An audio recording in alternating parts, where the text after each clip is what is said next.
Super Strike Eagle for the SNES was both developed and released by Microprose. Yes, that Microprose. Microprose was a US video game publisher and developer founded in 1982 by Bill Steely and the one and only Sid Meier. It developed and published numerous games, many of which are to this day fondly remembered either as groundbreaking titles or as titles with huge cult status, examples being the Civilization and XCOM series. The majority of their internally developed titles were often either vehicle simulation games or strategy titles. The name Microprose still exists today, but it's basically nothing to do with the original company. All of the big names and talents from the original Microprose left and formed Firaxis Games in 1996. The name Microprose was acquired through the original company having been brought up when it was struggling, and the people who brought it to Hasbro have since sold the rights to the name and various other assets, which have been sold on and on till they ended up in the hands of someone who wanted to use them. The basic story behind this game is that you're a fighter pilot flying for the United Nations. You're flying an F-15.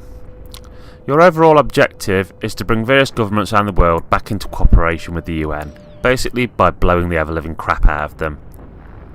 Yes, this could be termed as diplomatic negotiations James T. Kirk style, or at least it could be if there was a mini-game involving trying to pull hot alien green women. Still, I digress. The game uses 3 different perspectives. When you take off, the game starts you off in third person, utilising its Mode 7 graphics to give you an interesting interactive takeoff. Then once you're up in the air, the view switches to an overhead world map where the plane can be moved between objectives. In this view you can see enemy jets and missiles, and if you can keep your distance, then you'll stay in this view. When enemy planes get closer to you, the game switches briefly to a first-person cockpit mode. This is kind of like Wing Commander, in that you chase the planes and you try to get them in your sights. This is kind of the most realistic looking part of the game. When you find yourself near to mission critical targets, ones which you have to bomb, then the game again switches views, this time to an overhead bombing mode. This is where the game uses Mode 7 scaling and rotational abilities the most.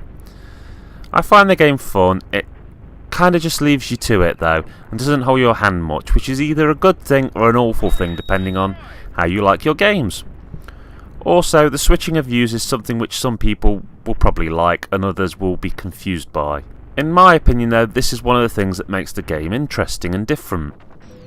Some of the graphics are quite amazing for the time that this game came out, even if they do look a little bit dated now. There's a real sense of effort with this game though, like they try to throw every trick in the book at it in order to make it stand out. Back in the days I remember this game getting a lot of 65% type ratings, and to me there seemed to be this general attitude of this game not being the kind of thing that really belonged on a console. Nowadays though, we have seen just about every type of game possible, both on PC and on console. Yes, some might lend themselves to one slightly better than the other, but I always feel the need to salute people who try to get a new trick out of an old dog, who try to break convention. For this reason I give this game a 7 out of 10. Back in the day if I'd played this game I'd have scored it even higher than that I believe, but I was quite late to finding this one.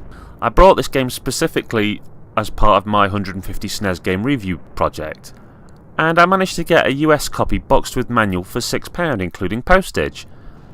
And at that price I have to admit that I'm incredibly happy with this game.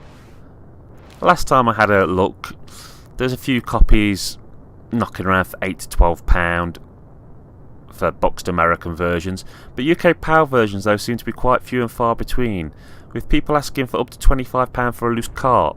This game is a pretty easy one to import, as it played both on my modified machine and on a regular SNES through a pretty cheap converter with no issues at all. So you might be better off looking at an import version. Okay, once again, it's Kerr9000 signing off. Thank you very much for listening. Have a good day.